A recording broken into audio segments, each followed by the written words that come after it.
It is 1980, March, the Geneva Salon d'Automobile, and the world is looking at Audi, and it's looking at this car, the Audi Quattro. It was absolutely revolutionary to have the idea at the time to have all four wheels power, not just like an off-roader. No, this technology was also to be rolled out in a very normal car. Well, a very normal car is this Audi Quattro, of course not, with its 200 PS strong 5-cylinder turbo engine, and for the first time with a permanent all-wheel drive system on board for serial production. The Audi was already then synonymous for Vorsprung durch Technik. How we had the legendary all-wheel drive system fine-tuned over the last 40 years, and what role it plays, and especially the central mid-diff, and how acribic our engineers to this day have been honing the Quattro day in, day out. That is something we will be talking about today in this Tech Talk. And with that, welcome to the Audi Tech Talk Quattro, the success technology.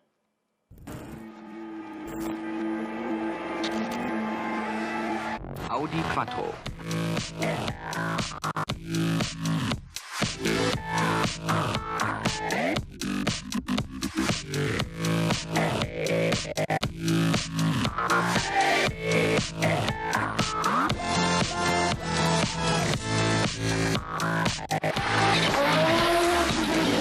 This is avancé.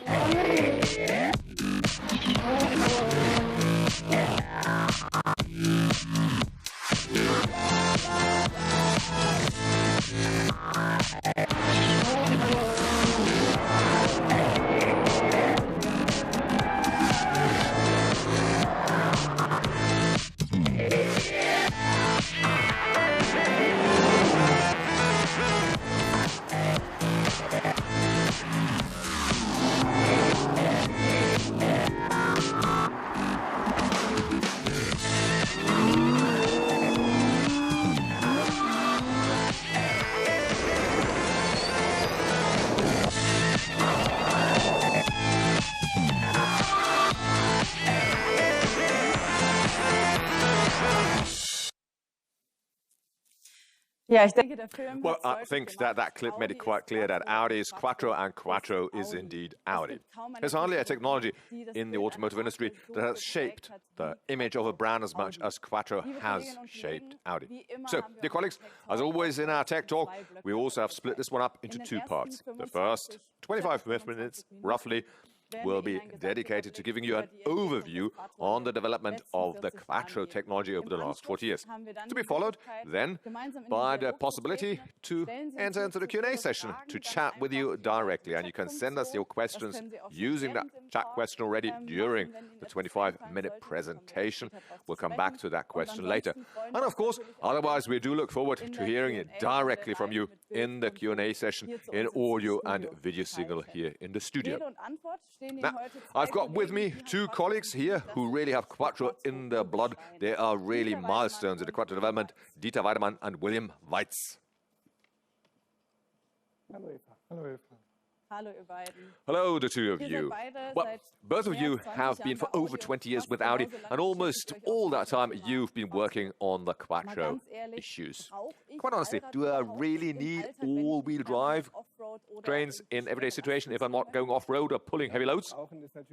Well, needing, says Dieter, is of course such a thing. I mean, normally I'll reach most destinations with a classic car, but there's plenty of drive situations when all-wheel drive system offers you clear advantages. And there's far more than you would have thought of, and they're not just limited to off-road situations, but also everyday conditions where all-wheel drive, and especially a Quattro, offers you added value. Indeed, it's quite right what Dieter says there. And of course, I mean, if you think the cars have become stronger and stronger in the last years and bigger, it becomes more tricky to put all that torque onto the road just using one axle, and two powered axles are simply an advantage here. I mean, and it also, of course, when you just corner on a dry road, if you really go with great speed into the motorway, for example, then with a Quattro, that's no problem whatsoever. But with a front-wheel drive, you can easily encounter spin there. Now, before we look in detail at all these things of distribution of torque and the likes, I mean, Dieter, you a few weeks ago went back on a kind of a time travel, and you were assisted by the two-time rally champion for Germany, Harald Demuth. 40 years of Quattro in the Audi Museum Mobile in Ingolstadt. Dieter Weidemann is one of the people who has spent many years developing drive systems. The special exhibition looks at 40 years of Quattro development. Legendary commercials run on the screens, including the memorable ascent of the ski jump in Finland. I remember it well. It was legendary back in the day. That's when I decided that a career in the automotive industry was for me. I had lots of luck and ended up then in all-wheel drive development. 2 times rally champion Harald Demuth sat in the Audi 100 CS Quattro back then, missed the ski jump, and the Quattro developer want to experience 40 years of development today. Basically, we used to develop things using trial and error in the old days. There was no one to ask because no one had any experience of turbocharged engines or four-wheel drive. The test track in Neuburg an der Donau will see the direct comparison with today's Audi S5.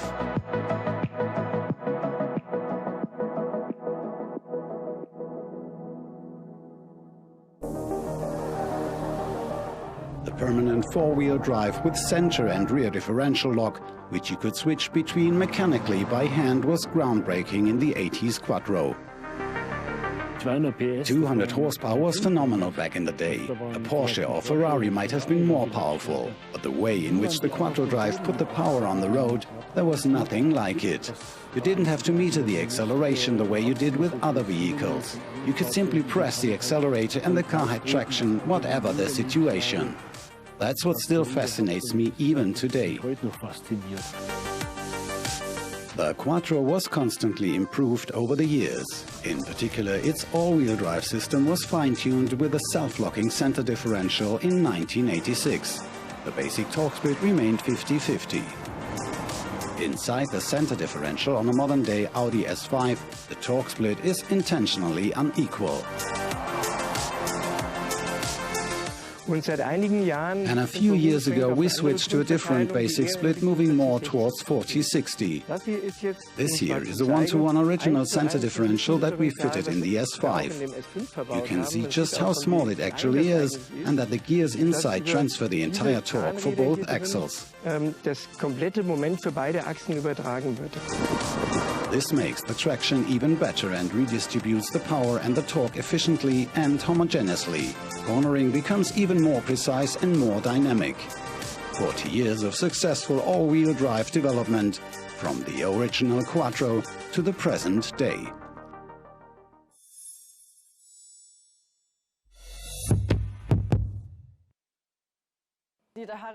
Well, Dieter Harald Demuth already mentioned it in the clip. How do you get the torque onto the road? That was at the time quite unique. Now, how you see the Audi Quattro with an open diff that was manually locked in comparison to an S5 of today with the last iteration of our self-locking mid-diff.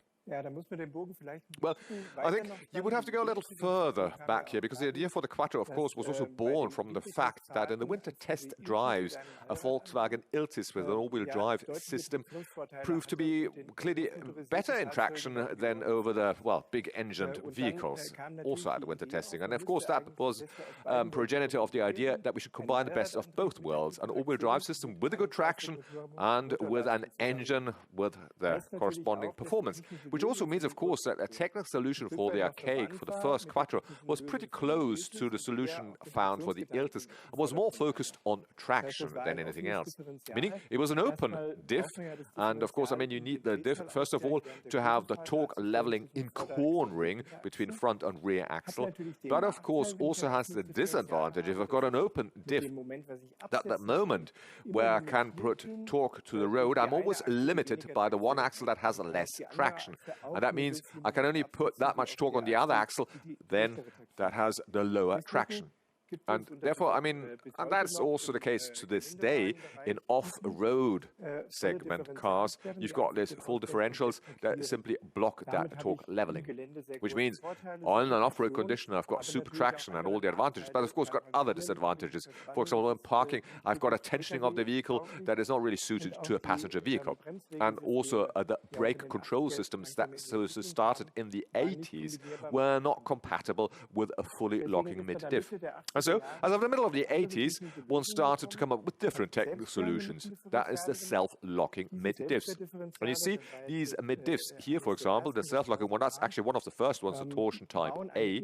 They have a kind of an internal locking mechanism. Now, what they all have in common is that the transfer of the torque is done by the helix gearing into axial forces, and with that you have a friction created inside the mid-diff. And so this is how I can bring traction to the axle with a better traction than to the one with a lower traction, which means traction improves, but at the same time I also have this leveling effect in the diff, which means in cornering I also can actually go round the bend without having the car tensioning up. And so over the course of time, the self-locking mid-diffs have seen iterations of improvements.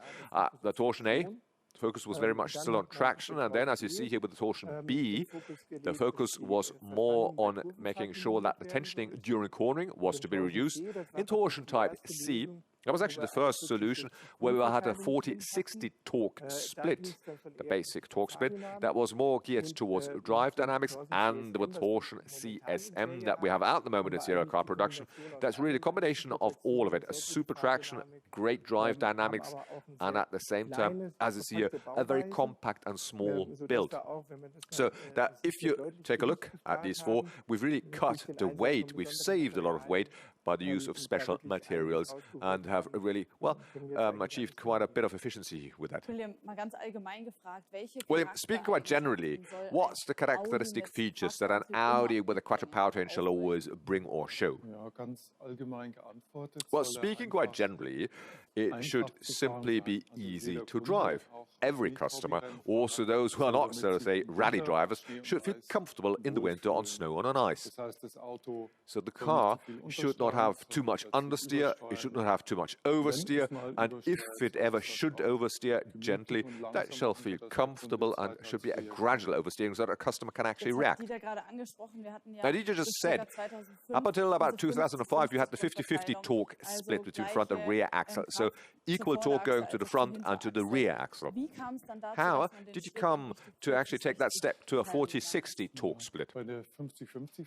Answer, well, with a 50-50 torque split, there's a bit of a disadvantage that you need to consider. If you accelerate in the corner, you never quite exactly know, is the car going to understeer or is it going to oversteer? And when you have a torque split that's quite clear, that is a little less at the front, a little more at the back here, then the consequence is that the car always has a very neutral or a slightly oversteering reaction, which on snow and ice is simply the much better drive behavior. And for the customer then, predictable, indeed, very predictable and easy to drive for the driver or the customer. With the old system, of course, if you had a bit of exercise, you could get used to it, so that it also was predictable, but this is, I mean, only for customers who are not so often on snow and ice. Dieter, let's go back to the component level. How did you achieve that basic torque split of 40-60? Well, I can show you this here by the mid-diff that we currently have in the S5, how that basic torque split is achieved. Now, what you see here is a 3D cutaway model, and if you look at it from the front here, that's what it would look like. So, we've got a power shaft that propels here the mid-diff. That's the power direction.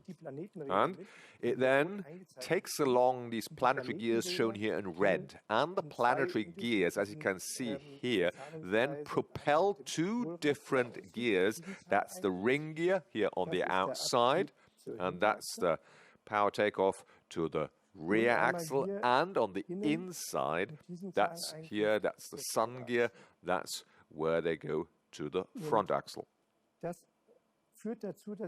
Meaning, I've got different lever effects. So if I go from the center to the front axle and then to the rear axle power takeoff, you can see this is exactly this split 60-40, meaning a long lever to the rear axle, 60%, meaning more torque, and 40% less torque going to the front axle. And that's the basic torque split that we've achieved here, simply given by the geometric setup of the mid-diff. And we can also have a look at this in a technical animation that should make this even clearer yet. Yes, indeed. Here you can see the basic distribution is just one element, the 60-40 torque split, and this is really only, well, applicable if both axles go at the same speed. The moment that one axle has less traction on the road, then that torque instantly will be shifted to the other axle with more traction on the road. So up to 70% can go to the front axle, and up to 85% of torque can go to the rear axle. So the 40-60 split is a geometric basic condition, and as William said, means you've got this predictable and reliable behavior that you always know how the car behaves. But of course, in real drive situations, I've got a pretty wide range of torque distribution between front and rear axle. So from theory to practice, it's always a lot of, well, fine-tuning and setup work, isn't it? I mean, that's a huge element of your daily work. And Dieter, you brought some film material from your private stock with you, because you spend a lot of time in Sweden where you test on low-friction surfaces. Maybe you can tell us a little what you do and how you approach this when you go to Sweden. You're quite right. I mean, there's a lot of manual work that we actually do there in Sweden. What we do is, over the course of a year, we have a number of prototypes of new mid-diffs that we develop and that we then build, with different friction discs that we then want to test out, or different helix angles that we want to test out. And we take all of this along with us to Sweden to the winter testing. And in these test conditions, we always have two identical cars with us. One of them becomes our referential car, and the other one becomes our test car. And in these cars, we will then install, well, first of all, actually, we drive them with what they have per serial production, with all electronic control systems deactivated, so that we simply have a mechanical reaction from the car, and also during the entire setup work, we keep all these electronic control systems deactivated. And then, in the one car, we keep the serial mid-diff, and in the other one, we then, step by step, work our way through the various prototypes until we come to a point where we say, we now have a vehicle behavior that we actually prefer over the serial mid-diff. Then the new one becomes our referential car, and then we gradually work our way through these various prototypes, and thus in iterations we try to optimize over the course of the days and to get a better drive behavior. When I say we, of course, it's just the two of you, or it's quite a few of you. But William, tell me, what's it like for you at the end of the day? I think, I mean, after you've clocked up miles and miles of testing, are you always fully in agreement, or do you also part company, shall we say, and say, oh, come on, let's sleep over this and we'll decide what we think on the next day? Well, look, of course, we have plenty of discussions during the course of the day, because, of course, we drive the cars one after the other. So our two cars, we take them on the same track, we change after each lap, and then, of course, there are times where we think, we're not quite in agreement how the car behaves. And then we discuss it. Sometimes we even drive together another lap to make sure that we really are in agreement. But, of course, you often find that also in the cross-country roads that are not just on frozen lakes, but also in rural areas. They can be 20 kilometers in length, and it could well be that a truck or whatever goes ahead of you and, of course, changes the road surface conditions. And then, of course, you probably feel different from what your colleague felt at that same section. So we talk over it for as long until we have an agreement. And when we part company, we are always of one opinion. Yes, you're right. Up to now, we've always managed. Now, in that clip, we saw an A4 saloon. But, of course, that self-locking mid is also used in a Q8. And now, of course, a Q8, from a drive dynamics, I mean, it's a big SUV. It's quite different from an A4 mid-segment saloon. So how does this work? That is still much the same behavior. Answer being, well, look, the reason why we take a smaller car, an A4 saloon, is because it's usually lighter and can react a little faster to, well, outside interferences and also reacts faster in changes to its all-wheel drive system. The advantage of our MLB, of our longitudinal matrix, is, of course, that all these cars have a pretty similar axle load distribution, and also the axle setup is pretty similar. And so, thank God, I mean, they also react pretty much akin to changes in the torsion mid-diff. So if we have something in the S5 and then fit it to a Q8 or Q7, there's also a good mid-diff. So we take our two referential cars and also often, well, take that mid-diff, the prototype mid-diff, and put it into an SQ7 or SQ8 that we have with us in Sweden. And always, well, have a kind of iteration fitted to the bigger cars. And the changes we've noticed in the smaller cars often hold equally true for the bigger cars. Of course, sometimes not so pronounced because, of course, that the reaction is a bit more latent. But what happened in the small car and what's good in the small cars is also good for the bigger cars. Yes, the big advantage of the mid-diff is, of course, if it's, well, holistically fine-tuned with its kind of locking ratings, if it's a homogeneous unit in itself, and as William said, we find what's very good in the one car is actually also very good and the best in the other car, so we don't have to make any compromises here. Once you've done your testing in Sweden, you take that final state of the mid-diff and test them on high-friction tracks. Here, the Nürburgring is a vitally important area. How important is the Nürburgring actually for you then?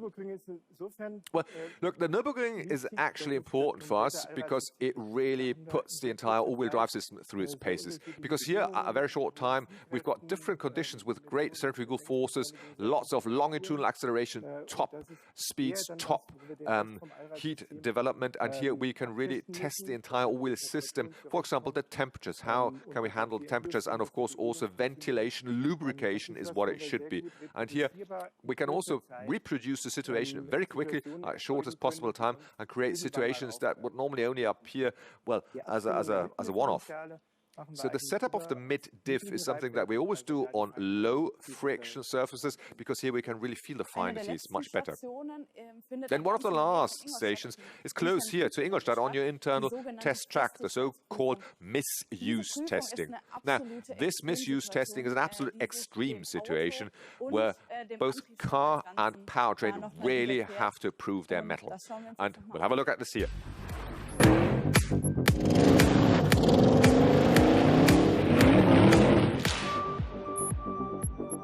We are here on a climbing hill at our test site where we are recreating extreme situations in which we test the all-wheel drive. Having already carried out the tuning, defined the locking values and done the road testing with regards to handling, we also need to check whether the part also holds up in extreme customer situations. We take the vehicle with the most powerful engine variant, the greatest output and the most torque. We take tires with the largest rims and the least rubber so that it contains few damping elements. We drive in the sharpest drive select mode and disable the ESC completely. Put simply, we always want to cover the absolute worst case scenario in our testing. Therefore, first we measure the weight including the driver and then we load the car up to the permissible gross vehicle weight. In this case, we have loaded it with 25 sacks weighing 20 kilograms each. So in total we have 500 kilograms plus the driver, meaning that we are absolutely at the limits of what is permissible. Here we have an installation where tiled areas repeatedly alternate with asphalt, with a very high amount of grip. This installation is then watered. That enables us to simulate frequently driving on sheets of ice even during summer operations. We start the test with the rear axle on tiles and the front axle on rough asphalt. And then we perform launch control drives in order to subject the rear axle to the maximum load. It is very heavily loaded and then suddenly comes from the patch of ice onto the asphalt and experiences very high torque peaks accordingly. And if my rear axle is on ice, all of the torque that I need to get this heavy vehicle up the mountain must be distributed over a single axle. This means that the center differential needs to distribute the torque and balance out the rotational speeds with a full engine load all at the same time. Of course, that is an extreme load for this part, but it must be able to do it and must not suffer any damage. To conclude the test, we then drive over the entire patchwork quilt of ice and asphalt with full load acceleration. That results in very heavy impacts throughout the powertrain. But no damage is permissible there either. The benefits to the customer are that their center differential will never go to pieces, and also that the rest of the drive will hold up for 300,000 kilometers or more. The claims for damage from the field are virtually zero and also show that we are right to take this approach. It is simply important to test the parts in extreme situations to ensure that they will also last forever.